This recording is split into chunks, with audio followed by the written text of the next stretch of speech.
So I just want to show you what we start with. We start with the leftover of brisket trimmings, some suet, and some frozen brisket trimmings. And this is what happens after 16 hours. I've just sped this up, but I just wanted to show you, you end up with two products. You end up with the oil, which is what we can call tallow, even though it's a mixture. And then there's the muscle meat and the collagen that's left over.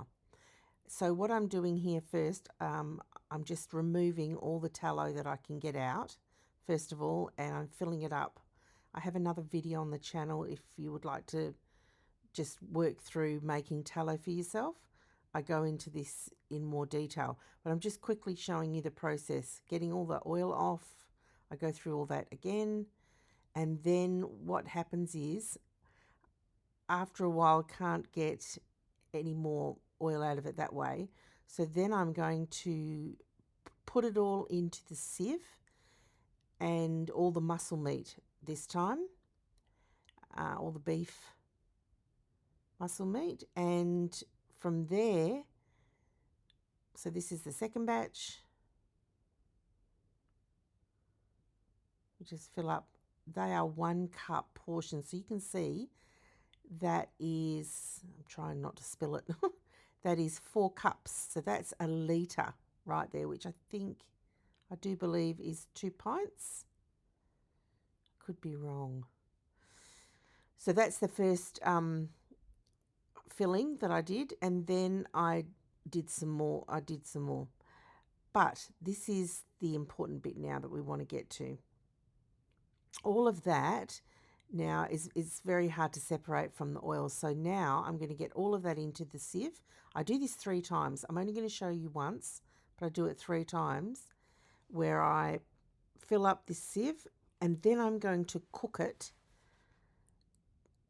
to whatever desired texture you want, depending on how crunchy you want. Now, this is beef crack, so it's pretty crunchy, but we sort of take it to the edge. So I'll show you how long I spent in the air fryer.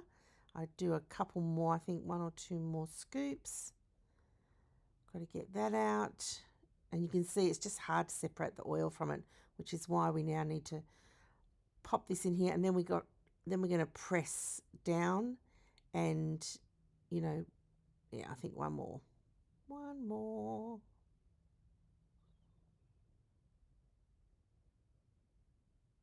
You need a good degreaser for cleanup.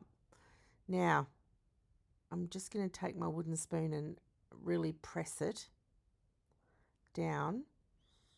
It's quite hot still, but I'm just trying to just get as much of that more oil out as I can, so that I can put the rest of this into the air fryer and make it crispy.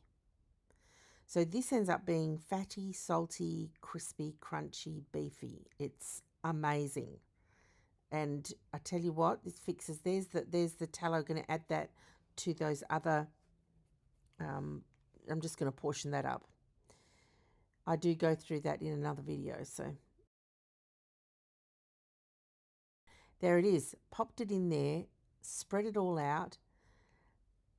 I did show you the time and temp. This is the Ninja air fryer, the Ninja Foodie Grill XL. And now we're going to close the lid, and it's on. I used bake 200 degrees for 20 minutes. And now let's have a look. Let's see. Yes, there it is. So that's all the deliciousness. Now, I heat mine up again when I eat it. I don't eat it cold, so I just undercook slightly where I want it to be. Now, at the moment, I'm just putting myself some for dinner, but I will show you. I have a glass container that I put the rest into. So I'm just going to grab some out now.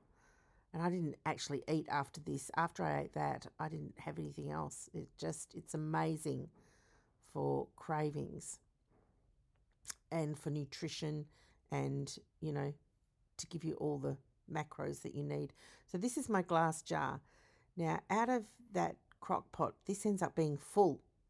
So this is batch 1, and I do 2 more batches, but I will show you the finished jar